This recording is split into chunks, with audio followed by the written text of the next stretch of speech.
Welcome back to Pojok Mikia. Kembali lagi ke channel Pojok Mikia. Oke, belum tentu sapanya. Jadi pokoknya today's video aku mau bahas tentang pajak lagi. Nih kemarin udah 2 video sebelum ini aku udah pernah bahas tentang pajak. Gajian lebih ke gaji, tapi hari ini aku mau cerita tentang pajak di Jepang dan uang apa aja yang dikembalikan setelah kalian balik ke Indonesia. Let's go! Topik ini lumayan bikin kepala pusing. Pajak di Jepang, khususnya pajak penduduk. Tenang guys, jangan pusing dulu. Aku juga pernah pusing mikir ini. Apalagi waktu pertama kali tahu jumlah yang harus dibayar, rasanya pengen bilang, loh, kok lebih banyak dari uang jajan sebulan ya?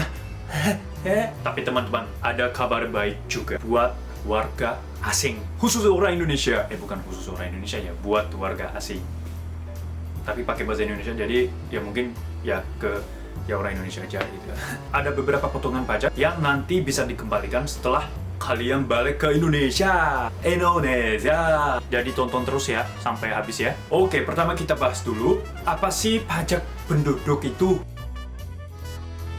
Biasanya buat kalian baru datang ke Jepang, di tahun pertama belum kena pajak penduduk, Juminzei. Mulai kena di tahun kedua, karena dihitung dari penghasilan tahun sebelumnya. Biasanya kantor akan mengurus sebagian, tapi ada juga yang harus bayar sendiri. Lewat slip ke kombini, atau transfer bank. Ada juga opsi potong gaji otomatis, jadi setiap bulan sudah langsung dipotong. Nah, kadang kita shock pas lihat slip gaji. Gaji netnya jauh lebih kecil dari yang diomongin di kontrak. Itu karena ada potongan pajak, termasuk pajak penduduk, asuransi, dan lain-lain. Aku sampai mikir, ini potongan banyak bener apa biaya buat ganti lampu Tokyo Skytree kali ya? Tapi mau gimana lagi, ini aturan negaranya. Selain Juminzei, ada juga potongan lain yang bikin gaji kita makin tipis. Shakai Hoken, asuransi sosial. Ini mencakup asuransi kesehatan, Kenko Hoken, dan asuransi pensiun. Biasanya, karyawan tetap diwajibkan ikut asuransi ini. Jumlah potongannya juga lumayan, tapi manfaatnya besar, terutama kalau sakit. Kokumin Kenko Hoken. Ini buat yang nggak punya Shakai Hoken dari kantor. Dibayar mulai kota tempat kita tinggal. Kokumin Nenkin, pensiun nasional. Buat mereka yang nggak ikut sistem pensiun dari perusahaan, wajib juga. Tapi ada beberapa pengecualian, terutama untuk pelajar. Intinya, tiap orang punya kewajiban bayar pajak dan asuransi, tergantung status kerja dan visa. Kadang-kadang kita bertanya, apa beneran perlu semua ini? Kan kita cuma sementara di Jepang.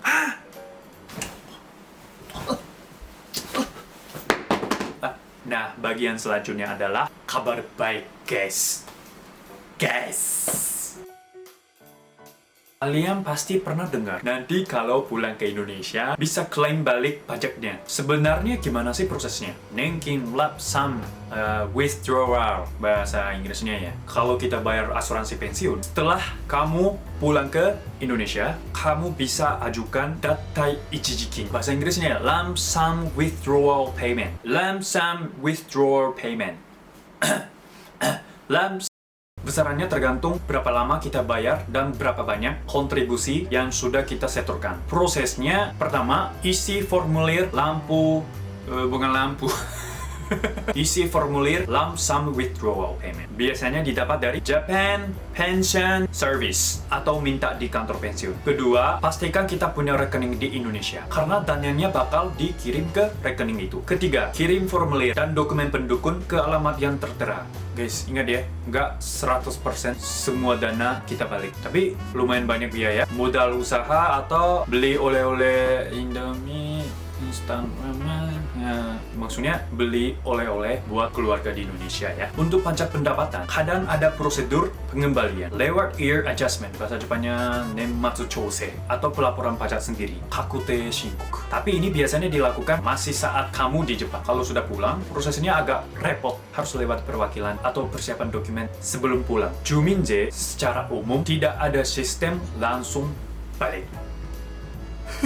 Karena Jominze itu pajak daerah untuk fasilitas umum. Namun kalau kita kelebihan bayar, karena perhitungan tertentu, ada kemungkinan bisa klaim dikembalikan sedikit lewat pengajuan ke kantor pajak daerah. Tapi kasusnya lebih jarang dan prosedurnya lebih ribet. Jadi intinya yang paling umum balik adalah sebagian nengking kalau kita sudah memenuhi syarat. Pajak pendapatan bisa saja dapat refund jika terjadi kelebihan potong. Tapi harus lapor pajak atau year-end adjustment yang benar. Buat kalian yang berencana pulang ke Jepang, pulang ke Indonesia, mari kiblat.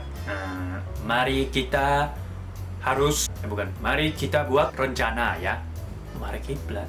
Mari kita buat rencana.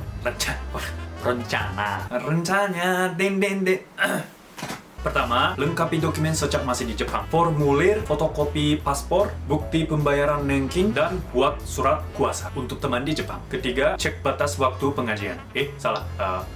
Pengajuan. Biasanya kita punya waktu sekitar 2 tahun sejak keluar dari sistem asuransi Jepang. Pikirkan rekening bank tujuan. Rekening harus bisa terima uang dari luar negeri. Sedikit ribet tapi lumayan buat kita yang memang mau cari uang tambahan. Oke teman-teman, itu tadi sedikit penjelasan soal pajak di Jepang, potongan asuransi, dan apa aja yang bisa balik ke kita. Memang pajak di Jepang tuh gak bisa disepelekan. Kadang dompet kita menangis. Tapi di balik itu ada juga sistem pengembalian yang bisa kita manfaatkan. Oke, terima kasih banyak udah nonton sampai sini. Hari ini juga bahas tentang bulan di Jepang gitu ya. Kalau kalian ada tema yang penasaran, tolong komen dan jangan lupa like dan subscribe. Dan kalau ada teman yang mau berangkat ke Jepang atau udah ke Jepang, udah di Jepang, tolong share link ini dan kasih ide ya buat aku. Mungkin aku juga ada salah paham, kurang pengetahuan. Jadi kita bareng-bareng belajar ya, belajar tentang Jepang kayak gitu. Nanti aku ya baca bahasa Jepang ya gitu. Pokoknya terima kasih banyak udah nonton sampai sini. Oke, bye bye. お疲れ様です。ありがとうございました。